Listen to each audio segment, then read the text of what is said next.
추석 명절 잘 보내셨습니까? 네, 맛있는 음식 많이 드셨죠? 네.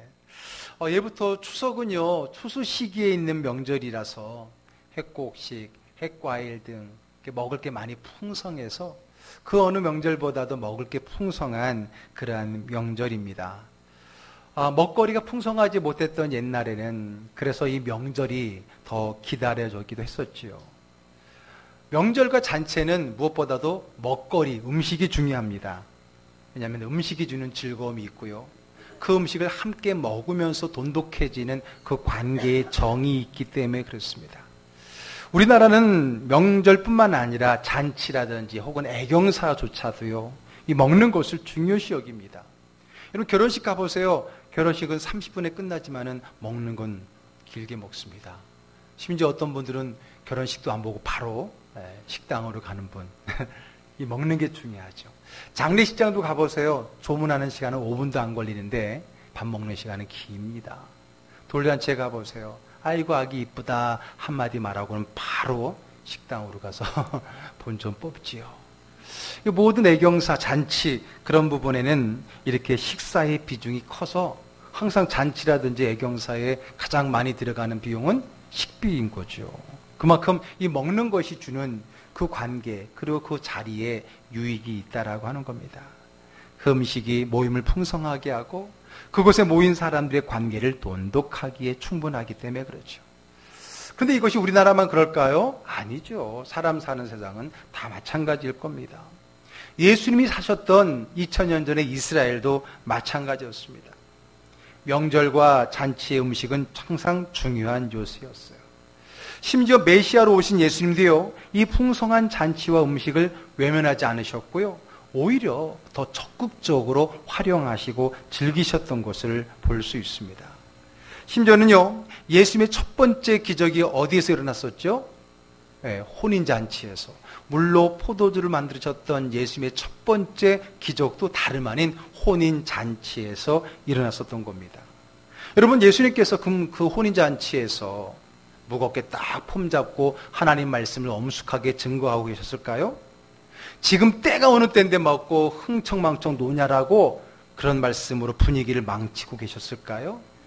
아니면 새롭게 시작하는 그 두부를 불러다가 권면하고 또 안수하고 축복하는 일에 소비하셨을까요? 그렇지 않았을 겁니다. 분명히 예수님은 제자들과 함께 그 혼인잔치에 하객으로 가셨기 때문에 하객답게 그곳에서 준비한 잔치 음식을 마음껏 드시면서 모처럼 배불리 드시면서 그 시간에 음식을 즐기셨을 것이 분명합니다. 포도주가 떨어진 것 때문에 어머니가 부르는 바람에 먹다가 중간에 멈추면 좀 짜증나잖아요. 어쩌면 예수님이 그래서 잠시 짜증을 냈을 수도 있을 정도로 분명히 하객은 그곳에 모인 그 음식에 열중하는 건 당연하다라고 하는 거죠.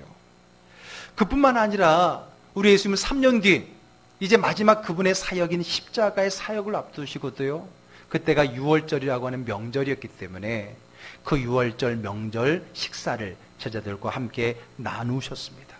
죽음을 바로 앞둔 심각한 자리임에도 불구하고 그 명절의 음식을 먹기를 주저하지 않으셨던 겁니다. 또한 부활하고 나서요, 제자들이 각각 돌아가고 특별히 예수님의 제자들 중에 어부들이 갈릴리로 돌아가서 고기잡이를 할 때도요, 그곳에 가서 그들과 함께 아침 식사를 생선구이로 드셨잖아요. 맞잖아요. 성경에서 생선을 구워 드셨으니까. 그렇게 예수님의 그 사역 속에는 항상 음식을 먹는 그 먹는 문화에 함께 계셨던 것을 보게 됩니다. 예수님의 사역에는 먹는 일이 많았습니다. 오죽했으면은 예수님을 비방하는 사람들이 예수님을 뭐라고 비웃었냐면 먹기를 탐하는 자라라고 별명을 붙일 정도였어요. 무엇을 탐한다고요? 먹기를 탐하는 자. 실제 예수님이 들었던 예수님의 별명입니다. 자, 누가복음 7장 34절 읽어볼게요. 인자는 와서 먹고 마시매 너희 말이 보라 먹기를 탐하고 포도주를 즐기는 사람이요 세리와 죄인의 친구로다 하니. 누가요? 예수님이. 여러분, 오늘 설교 제목이 먹기를 탐하는 자인데 다름 아닌 예수님의 별명이었어요. 당시의 사람들이 예수님을 먹기를 탐하는 사람이라고 할 정도로 예수님의 사역 속에는 늘 이렇게 함께 어우러져 먹는 일이 많았다는 거예요. 우리 목사님들 세계 속에는 이런 말이 있어요. 목회는 곧 먹회다. 들어보셨어요? 네, 우리 목사님들끼리 이야기니까 하는 얘기인데, 목회는 곧 먹회다. 왜? 목회는 사람과의 관계의 일이고요. 이 사람과의 관계의 일 속에 중요한 게 먹는 거잖아. 이 먹는 관계를 통해서 관계가 돈독해지니까. 그러니까 목회를 먹회라고 하는 분들이 있더라고요. 제가 군대 전역하고 난 다음에 이제 전담 전도사로, 그전에는 교육 전도사로서 학생들만 담당했는데, 이제 전담 전도사가 됐기 때문에 성인들도 감당하고 매일매일 출근해서 담임 목사님을 보좌하면서 목회를 하는데, 그때 1월 달에 부임을 했는데 3월 달 되니까요, 봄철 대신방을 하더라고요. 옛날 전통교회는 봄, 가을로 대신방, 성도들이 가정을 다 돌아다니면서 신방을 하시잖아요. 그러니까 제가 전도사니까 이제 스케줄을 잡아서 신방을 하는데, 하루에 8집, 많게는 10집을 가는 거예요. 근데 여러분, 이제 가서 8집, 10집을 돌아다니면서 예배를 드리는데 가장 힘든 건 뭐냐? 먹는 겁니다, 먹는 거. 왜냐하면 성도님들이 그냥 예배를 준비하지 않고 꼭 뭐를 이렇게 간단한 다과라도 준비를 하거든요. 또 준비한 정성이 있으니까 가면 먹어야 되잖아요. 근데 그걸 먹는데 첫 번째 한두 집은 괜찮지만은 막판에 8번, 10번째까지 가서 먹으려면요, 이게 보통 힘든 게 아니에요. 더군다나 과일은요, 철이 있잖아요. 딸기철에는요, 첫 집부터 마지막 집까지 딸기만 나오고요. 포도철에는요, 포도만 나오면 막판에 가면 막 이게 막 그러지요. 또 다니기만 하고 앉아서 예배만 드리니까 소화가 잘 안 되니까 배는 빵빵하죠. 화장실에 가고 싶지요. 뭐 그렇게 예배를 쭉 드려왔던 적이 있었습니다. 그런데 그때 거기 담임 목사님이 이 먹는 걸 잘 이렇게 드시지 않으셔요. 그러면 살짝 제 편으로 몰아주세요. 그럼 뭡니까? 전도사가 다른 게 아닙니다. 뭐 일반 직장에는 뭐 술상무가 있다고 하지만 저는 먹는 목사님이 살짝 밀어놓은 거 제가 다 먹습니다. 다행히 제가 잘 먹잖아요. 가리지 않고 주는 대로 잘 먹지요. 그러다 보니까 이게 나중 가서는 힘들고요. 대신방기가 한 1, 2주 싹 지나가고 나면요, 살이 몇 킬로씩 막 찌고 그러더라고요. 잘 안 찌는 저조차도. 더군다나 대신방 전에 점심 식사 외에는 가능한 한 다관을 하지 말아라고 분명히 당부를 하는데도 불구하고 또 이 어르신 분들은 또 뭐가 섭섭하대나 뭐래나 그러면서요, 꼭 내오세요. 그나마 다관은 괜찮지. 만두나 찐빵 내오신 분들이 있으면 그날은 점심도 제대로 못 먹어요. 그래서 그렇게 먹는, 그것도 잘 들어 먹어줄 때에, 죄송합니다, 먹어준다는 표현은 그렇지만 잘 먹으면 얼마나 좋아하고 하신지, 잘 먹으니까 좋아하는 줄 알고 더 주시죠. 그런 경험들이 많이 있었어요.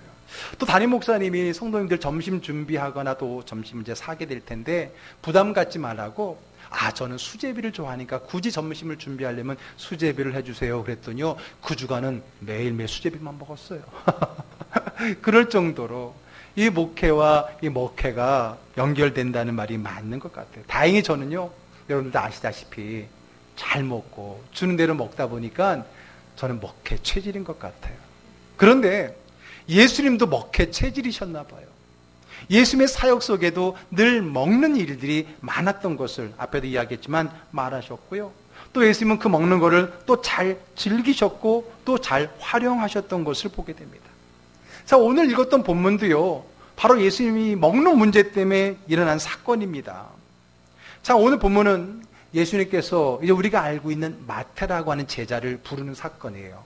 물론 오늘 본문에는 마태가 아니라 레위라고 불려지는데 같은 사람이거든요. 자, 오늘 본문의 첫 절인 27절 한번 읽어볼게요. 그 후에 예수께서 나가사 레위라 하는 세리가 세관에 앉아 있는 것을 보시고 나를 따르라 하시니, 예. 잘 아시겠지만은 당시의 세리라고 하는 것은 동족의 피를 빨아먹는 매국노라는 취급을 받았습니다. 왜냐하면 동족의 세금을 걷어서 그 세금을 그들의 통치국인 로마로 보내는 거예요. 그리고 나머지는 자기가 쓰는 거죠. 그만큼 많이 거둘수록 자기께 많은 그런 시대의 사람이었어요. 그러니 동족이었던 같은 유대인들에게 얼마나 손가락질을 받고 얼마나 미움을 받겠어요. 그래서 유대인들은 세리들을 죄인 취급을 하고 이방인 취급을 해왔던 것입니다. 자, 그런데 예수님은 바로 그런 세리조차도, 사람들이 죄인 취급하고 매국노 취급하는 그 세리조차도 자신의 제자로 부르신 겁니다. 물론 이 마태, 레위도 그 부르심에 바로 응답하고 예수님의 제자가 되었던 겁니다. 동족들에게 손가락질을 받으면서도 그 일을 해오던 세리가 예수님의 부르심에 한 번에 아멘하고 따라 나선 걸 보면 어쩌면 그 마음은 준비된 마음이었을 거예요. 준비된 마음이라는 것은 다름이 아니라 우리가 지난달 팔복 시리즈를 통해 배웠던 그 천국의 마음이 있잖아요. 심령이 가난하다든지 또는 의에 줄이고 목마르다든지 그런 마음이었기에 예수님의 부름에 아멘하고 순종하여 따라 나섰던 것을 볼 수 있습니다.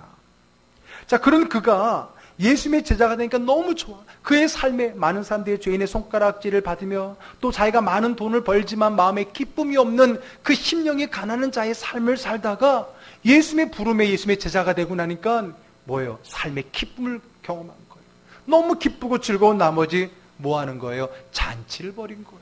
너무 자기가 예수님의 제자가 된 것이 너무 행복해서, 우리를 말하면 내가 예수 믿게 된 것이 너무나 행복해서 잔치를 벌인 겁니다. 자, 29절 읽어볼게요. 레위가 예수를 위하여 자기 집에서 큰 잔치를 하니 세리와 다른 사람이 많이 함께 앉아 있는지라. 자, 잔치를 하면 혼자 하겠습니까? 아니죠. 사람을 불러 모아야죠. 예수님과 또 먼저 따랐던 제자들 뿐만 아니라 이제 내가 아는 사람들을 부를 텐데 누구를 부르겠어요? 당연히 사람들은 끼리끼리인 거잖아요. 세리인 마태가 부르는 사람은 당연히 같은 세리라던가 혹은 그 세간 업무와 관련되어진 사람들, 즉 같은 유대인들이 손가락질하며 죄인 취급을 했던 그 사람들을 모아서 함께 잔치를 했던 것입니다. 물론 예수님은 거기에 아랑곳하지 않으시고요, 기꺼이 사람들이 죄인이라고 말하는 그들과 함께 어우러져서 잔치를 즐기신 거예요. 잔치를 즐기셨다라고 하는 것은 음식을 먹고 마시면서 함께 즐거운 시간을 보내셨다는 거예요. 그랬더니요, 밖에서 난리가 났습니다. 무슨 난리가 났어요? 예수님이 그들이 죄인 취급하는 세리들과 함께 먹고 마시는 것 때문에 그것을 비판하고 비방하는 사람들이 난리가 났던 거예요. 자, 30절 읽겠습니다. 바리새인과 그들의 서기관들이 그 제자들을 비방하여 이르되 너희가 어찌하여 세리와 죄인과 함께 먹고 마시느냐? 왜 죄인들과 함께 어울리냐는 거예요. 너가 뭔가 하늘나라에 대해서 설교를 하러 왔고 또 종교적인 뭔가를 위해서 나왔으면 좀 더 남들에게 본이 되고 경건하게 살고 또 믿음의 사람들과 어울려야지, 왜 믿지 않는 사람들과 어울려서 거기서 함께 어울려 파티를 하고 있느냐, 이렇게 지적을 하고 판단을 하고 있는 겁니다. 죄인들과 어울리니 너는 죄인과 한패요, 너도 죄인이라는 거죠. 자, 그들의 말과 의도를 아신 예수님께서 이제 이렇게 대답하십니다. 잘 들어보세요. 31절 32절입니다. 읽습니다. 예수께서 대답하여 이르시되 건강한 자에게는 의사가 쓸데없고 병든 자에게라야 쓸데있나니 내가 의인을 부르러 온 것이 아니요 죄인을 불러 회개시키러 왔노라. 아멘.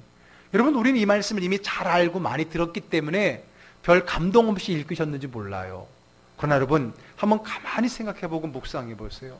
이 말이 얼마나 정말 은혜롭고 감동적이고 통쾌하기까지 한지 몰라요. 통쾌하다는 것은 자기를 곤란하게 하려고 질문했던 그 서기관과 바리새인들을 향해서 마치 펀치를 한 방 날리듯이 통쾌한 반전의 답변이 들어있다라고 하는 거예요. 여러분 보세요. 너 왜 죄인들과 먹냐? 그랬더니 예수님께서 뭐라 그러는 거예요? 뭐라 그러는 거예요? 죄인들을 환자의 비유를 하면서, 자, 의사는 환자와 함께 있는 게 당연하지 않느냐? 병든 자에게 의사가 필요하지 건강한 사람에게 필요하지 않다. 그 말은 뭡니까? 죄인들은 영적인 환자들이고 나는 그들을 치유하고 그들을 구원하는 영적인 누구라고요? 의사라는 거예요. 그러니까 영적인 의사가 영적인 환자들을 만나서 그들과 함께하는 것은 너무나 당연하지 않느냐라고 하면서 환자와 의사의 비유를 통해서 자기가 죄인들과 함께하는 그 모습을 이야기했다는 거예요. 얼마나 적절한 비유고 자기를 비방하는 사람들에게 통쾌한 답변을 했습니까? 감동적이기도 하고요. 내가 봐도 예수님이 바리새인과 서기관들에게 크게 한 방 먹인 것 같아요. 그랬더니 바리새인들이 이제 거기에 대해 답변할 게 없거든요. 그러니까 어떻게 해요? 이제 이야기를 돌립니다. 질 수는 없잖아요. 그래서 문제를 또 다른 곳으로 살짝 이야기를 돌리게 되는데 33절 보겠습니다. 그들이 예수께 말하되 요한의 제자는 자주 금식하며 기도하고 바리새인의 제자들도 또한 그리하되 당신의 제자들은 먹고 마시나이다. 예, 누구랑 먹느냐라는 것을 지적했더니 결국은 거기에 대해서 한 방 먹었어요. 그러니까 이제 누구랑 먹느냐가 아니라 왜 먹느냐를 가지고 또 트집을 잡기 시작하는데, 그러면서 비교하기를, 당시 또 다른 영적 지도자로 등장한 사람이 세례 요한이 있었잖아요.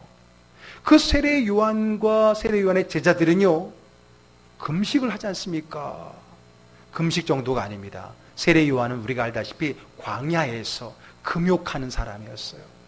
당시에 그런 금욕주의자들이 광야에서, 요즘으로 말하면 이제 수도사들과 같이 그렇게 신앙생활하는 무리들이 있었는데, 세례 요한이 그런 사람이었고 그를 따르는 제자들도 당연히 그랬겠죠. 봐라, 너와 똑같이 천국을 전파하는 세례 요한을 봐라, 그의 제자들 봐라, 금욕하고 금식하지 않느냐. 우리 바리새인들도 봐라, 정기적으로 금식을 하는데 너도 천국을 전파하고 복음을 전파하고 한다라고 하면서 말이야, 세상 사람처럼 똑같이 먹고 마시고 흥청망청 즐기고 있느냐. 그래놓고 네가 무슨 복음 전도자냐, 이렇게 따지는 거예요. 누구랑 먹느냐라는 말로 도무지 안 되니까 왜 먹느냐, 왜 너희들은 금식하며 경건하게 금욕하지 않느냐라고 이야기를 하고 있는 거예요. 여러분들 어떻습니까? 사실 우리가 이 의견에 동의합니까? 물론 아니라고 하겠죠. 왜? 이미 이 상황을 알고 그건 잘못된 질문이고 예수님의 답변을 통해서 뒤집혀진다는 걸 알고 있기 때문에. 그러나 여러분, 우리도 모르게 우리 안에 이런 의식이 있을 수 있습니다. 특히 나름대로 믿음이 있고 경건을 추구하는 사람일수록 이런 마음을 가질 수가 있어요. 야, 나는 나름대로 신앙생활 하려고 애쓰면서 말이야 세상 거 절제하고 노력하는데 너는 말이야 왜 안 그러냐. 여러분, 그렇게 노력 안 하는 사람은 남을 그렇게 판단하지 않지만은, 그렇게 애쓰는 사람이 가끔은 다른 사람들의 모습이 자기와 같지 않을 때에, 그런 경건의 모습이 보이지 않고 열정이 없는 것처럼 보일 때에 저런 마음이 들 수가 있겠지요. 그러니 여러분, 항상 성경 말씀은요, 나에게 하시는 말씀으로 들어야 돼. 아, 이거 누가 들어야 은혜 받을 텐데가 아니라 내게, 모든 성경은 다 나에게 적용하고, 항상 얘기하죠. 신앙은 1인칭 단수라고요. 그렇죠? 그게 나에게 적용이 될 때 내 말씀이 되고 그 말씀이 나를 변화시키는 줄로 믿으시길 바랍니다. 자, 어쨌든 오늘 예수님에게 누구랑 먹느냐를 통해서는 도무지 답을 못 얻었으니까, 이기지 못하니까 왜 당신들은 절제하지 않고, 가만히 보니까 말이야 당신 늘 어디 가서 잔치에 가면 꼭 있고 말이야, 이렇게 지적을 한 거예요. 그랬더니 예수님께서 이번에 대답은 어땠을까요? 자, 34절 읽겠습니다. 예수께서 그들에게 이르시되 혼인집 손님들이 신랑과 함께 있을 때 너희가 그 손님으로 금식할 수 있느냐. 야, 정말 예수님의 대답은요, 항상 우리를 깜짝 놀라게 합니다. 아니, 어떻게 그런 논리, 그런 비유를 들 수 있을까요? 정말 질문한 사람을 완전히 한 방 먹일 수 있는 그런 말이 막 나오잖아요. 최근에 우리가 TV에서 청문회다 혹은 국정감사다 하고 보면 국회의원들이 피감자나 혹은 장관 후보자, 고위직 후보자를 놓고 막 질문하는 걸 보잖아요. 그래도 전에는 이렇게 보면은 거기서 청문회 스타가 나왔었어. 청문회 스타가 나왔다는 건, 야, 정말 대단한 논리와 그런 자료를 통해서 완전히 상대방의 그 논리를 이겨내는 그런 장면들이 많이 연출되는데, 요즘엔 재미가 하나도 없어요. 뭐 어떤 내용인가를 떠나서 그냥 정말 누가 들어도 야, 반박할 수 없는 그런 스타가 안 나타나는 것 같아요. 괜히 안 되니까 소리만 지르고 막 그런 게 보니까 재미가 없어졌는데, 오늘 예수님의 보세요.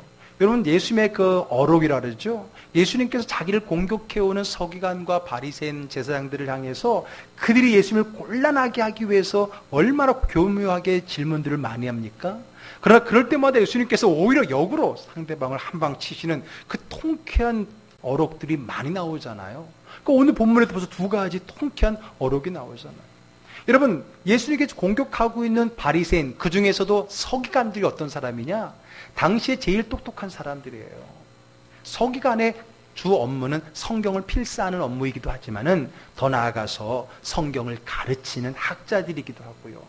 문맹이 많았던 그 시절에 글을 아는 정도가 아니라 글을 가르치고 그 글의 메시지를 이어가는 학자들이기 때문에 좀 똑똑한 사람이 아니에요. 좀 말을 잘하는 사람이 아니에요. 늘 토라를 가지고 율법을 가지고 논쟁하는 사람들이 오늘 예수님에게 이야기했지만 오히려 예수님에게 한 방 먹은 거죠. 자, 그럼 여러분, 너희들이 왜 먹고 마시느냐에 대한 예수의 대답은 뭐예요? 예수님의 대답은 바로 혼인집 잔치의 비유를 들고 계신 거예요. 역시 예수님은 잔치 애호가 맞지요. 혼인잔치를 얘기하면서 야, 너희들 혼인잔치에 가서 금식하냐? 혼인잔치에 왔는데 금식시키는 주인이 어디 있고 혼인잔치에 간 손님들이 금식하고 오는 사람이 어디 있겠느냐? 신랑과 함께 있을 때는 함께 그 잔치에서 먹고 마시고 즐기는 게 도리야. 그렇죠. 혼인집 주인은 맛있는 음식을 풍성하게 대접하는 것이 도리고 그 혼인집에 간 하객들은 맛있게 먹는 것이 손님의 도리인 거예요. 금식하게 하는 주인이 있다면 잘못된 거죠. 우리는 이번 명절은 금식하겠습니다. 우리 집안의 믿음이 조금 떨어진 것 같습니다. 이번 명절에는 금식입니다. 아무것도 안 먹습니다. 혹시 그런 집 있어요? 없지요. 혹은 가서 제가 요즘 믿음이 많이 떨어져서 금식 중입니다. 아무리 전을 부치고 송편을 해도 안 먹습니다. 그럴 거면 가지를 말지. 그렇죠? 그렇죠? 주인은 맛있는 음식을 준비하는 게 도리고 하객은 맛있는 것을 맛있게 먹는 것이 도리인 거죠. 왜? 잔치니까. 오늘 예수님께서 왜 그들처럼 금식하지 않습니까? 했을 때 혼인잔치를 비유를 하면서 지금이 잔치라는 거예요. 잔치라는 거예요. 물론 거기서 신랑은 누구예요? 예수님이죠. 예수님과 함께함이 잔치라고 하는 거예요. 그와 함께 있을 때에 기쁘고 즐거움을 누려야 된다라고 하는 것입니다. 이게 그래서 잔치의 신앙이에요. 여러분, 기독교는 그래서 축제의 종교예요. 잔치의 신앙인 겁니다. 그러므로 신앙생활은 주님과 함께하는 그 잔치의 축제의 즐거움을 누리는 겁니다. 여러분, 예수를 믿는다고 하는데 도대체 무슨 차이입니까? 믿는 사람과 안 믿는 사람 차이가. 주일이면 교회 가고 안 가고, 교회가 붙어있고 안 붙어있고, 그것도 차이라면 차이겠지만 진짜 우리가 예수 믿는 사람이냐 안 믿느냐의 가장 큰 차이는 무엇이 됩니까? 저는 다름 아닌 얼굴이어야 된다 생각합니다. 얼굴이 뭐 잘생겼다고 이쁘다가 아니라 밝아야 된다는 거예요. 여러분, 예수를 믿는다는 것은 이미 구원을 확보한 사람입니다. 이 세상 그 누구도 줄 수 없는, 이 세상의 그 어느 것과도 바꿀 수 없는 가장 중요한 그 구원을 소유한 하나님을, 천국을 소유한 백성 후에 그 기쁨이 있는데, 근데 여러분 어때요? 예수 믿는 사람들의 얼굴이 정말 기쁘고 즐거워 보입니까? 그렇게 차이가 나지 않으면 누가 예수 믿고 싶겠습니까? 예수를 믿는데도 불구하고 여전히 근심 걱정으로 가득 차 있고, 여전히 슬프고 우울하고, 여전히 수심이 가득 차 있고 늘 화가 나 있다면 그는 예수님을 잘못 믿고 있는 거예요. 예수를 믿는다는 것 자체가 잔치집에 들어와 있는 기쁨의 축제의 삶이라고 하는 것이 제가 이번 달 설교의 핵심인데, 예수를 믿음에도 불구하고 여전히 얼굴이 찡그러져 있고 화가 나 있고 우울해 있다라고 한다면 그거는 신앙생활을 잘못하고 있는 거예요. 잔치집에 와갖고 지금 금식하고 있는 사람과 같은 거예요. 물론 여러분, 왜 없겠습니까? 우리가 울며 금식할 때가 있는 거예요. 예수님도 그걸 거부하지 않으세요. 그러나 그 때가 있다는 거예요. 어느 때가 있는 거예요? 35절 읽어볼게요. 그러나 그날에 이르러 그들이 신랑을 빼앗기리니 그날에는 금식할 것이요. 그래, 금식할 때가 있어. 그때가 언제예요? 신랑을 빼앗길 때라는 거예요. 신랑이 누구예요? 예수님이잖아요. 그 예수를 빼앗길 때는 금식해야 된다는 얘기예요. 다른 말로 말하면 뭐예요? 내 안에 주님이 계시지 않을 때, 내 삶의 주님이 계시지 않다라고 느낄 때, 그때야말로 우리가 정신 차리고 금식하며 울며 하나님 앞에 기도해야 될 때라고 하는 거예요. 오늘 예수님이 그 말씀을 하고 계시는 거예요. 예수님을 빼앗긴다면 그때는 정말 슬퍼하며 금식해야 됩니다. 왜? 내 안에 주님이 없다면 그거야말로 가장 큰 슬픔이고 아픔입니다. 여러분, 뭐가 제일 큰 슬픔이에요? 응? 내 물질이 좀 없는 거, 내가 가난한 거, 내가 남들보다 좀 병약한 거, 내가 남들보다 좀 더 잘나지 못한 거, 내 자녀들이 다른 자녀들보다 좀 더 잘 나가지 못하는 거, 그게 슬픈 게 아니라 오늘 내 안에, 내 삶에, 우리 가정 안에 예수님이 없다는 것, 그게 가장 슬픔인 거예요. 거기에서 우리는 통곡하고 거기에서 우리는 금식해야 되는 거예요. 그런데 우리는 어때요? 거기에는 별로 슬퍼하지 않아. 우리 자녀들이 얼마나 예수 잘 믿는지 별로 그것이 문제시되지 않아. 그저 대학만 잘 가면 되고, 예수를 믿든 안 믿든 나름대로 사회적으로 명성 있는 사람과 결혼해야 취직장가 잘 간 거고, 그의 삶이 어떤지 모르지만은 어쨌든 평수 넓은 데에서 좋은 직장에 사는 것이 행복한 줄로 착각하고 살잖아요. 예수를 믿는다라고 하면서. 그러니 우리 얼굴이 예수님 때문에 바뀌는 게 아니라 세상 때문에 바뀌어 있지 않느냐는 거예요. 우리가 예수 안에, 내 안에 있다면, 예수님을 믿는다면 우리는 그것만으로도 잔치의 삶을 누릴 수 있음을 믿으시길 바랍니다. 예수님이 없는 게 슬픔인 거예요. 그것이 그땐 금식해야 되는 겁니다. 그러나 주님이 내 안에 계시다면, 주님이 나와 함께 하신다면 우리는 주님과 함께 기뻐하고 즐거워해야 되는 겁니다. 요한계시록 3장 20절 많이 암송하는 구절이죠. 한번 읽어볼까요? 볼지어다 내가 문 밖에 서서 두드리노니 누구든지 내 음성을 듣고 문을 열면 내가 그에게로 들어가 그로 더불어 먹고 그는 나와 더불어 먹으리라. 아멘. 내 안에 주님이 없는데 주님이 찾아오셨을 때, 문을 열어 주님이 내 안에 들어오니까 어떻게 된 거예요? 이제는 슬픔이 변하여 기쁨이 되고요. 뭐가 되는 거예요? 잔치가 되는 거예요. 그래서 예수님께서 뭐라 그랬어요? 그와 더불어 먹고 그는 나와 더불어 먹으리라. 보세요. 주님이 내 안에 계시면 우리는 주님과 함께 먹고 마시며 즐거워해야 됩니다. 우리 주님은 이렇게 우리와 함께 먹고 마신다는 표현을 많이 하셨어요. 역시 먹기를 탐하는 자 맞지요. 잔치 예우가 맞아요. 우리 주님은 우리와 함께, 또 우리 때문에, 우리로 말미암아 늘 기뻐하며 즐거워하며 함께하기를 원하십니다. 왜요? 함께 먹는 즐거움과 같은 것이 신앙생활이기 때문에 그렇습니다. 사랑하는 사람과 함께 먹는 식탁, 사랑하는 사람을 위해 준비한 잔치, 그 잔치에서 함께 먹고 마시며 즐기는 것이 신앙생활인 거예요. 그 즐거움이 없다면 어쩌면 우리 신앙생활의 방향이 틀렸는지 몰라요. 예수를 믿는다고 하는데 여전히 우리의 수심이 가득 차 있다면 예수님께서 우리의 믿음을 의심할지 몰라요. 나를 믿는다며, 내가 함께하는 게 즐거움이라며, 근데 내가 너와 함께하고 너희 옆에 있는데도 불구하고 늘 불안해하고 불편해하고 힘들어하고 슬퍼하고 심각해한다면 주님이 속상하시겠죠. 주님께서 서운하시겠죠. 주님께서 안타까우시겠죠. 그러므로 잔치에서와 같은 기쁨과 즐거움은 신랑 되신 예수님의 혼인잔치에 참여한 자들의 기쁨처럼, 즐거움처럼 줄 믿는 자의 삶이 되됩니다. 그래서 우리 즐거운 교회 이름에, 제가 첫째 주 되겠지만은 우리 즐거운 교회 개척을 하면서 이름을 지은 이유가 바로 여기 있는 거예요. 예수 믿는 사람의 즐거움이 있는데 그 즐거움을 누리지 못하는 안타까움 속에서 이제는 예수 믿는 그 즐거움을 누려야 됩니다라는 마음으로 우리 즐거운 교회에 이름을 줬고, 여러분들은 즐거운 교회 성도잖아요. 그러면 여러분 다른 교회 성도보다는 좀 더 즐거워야 되지 않겠어요? 여러분들이 보면서 아, 즐거운 교회 성도 많네, 이런 얘기를 들어야지. 뭐라고? 너희 교회가 즐거운 교회라고? 하고 의아해하면 어떻겠어요? 저도 그래서 일부러 밖에 나가면 즐거운 목사라고 일부러 얘기해요. 즐거운 교회 즐거운 목사라고. 그 이름에 맞는 신앙과 삶을 살려고 애쓸 때 우리는 진정한 주님으로 말미암은 잔치의 즐거움을 누리는 성도가 될 줄로 믿습니다. 아멘. 우리 교회는 그래서 먹는 것을 즐기는 교회입니다. 그렇죠. 왜요? 예수님이 그러셨으니까. 우리 교회는 먹기를 탐하는 교회예요.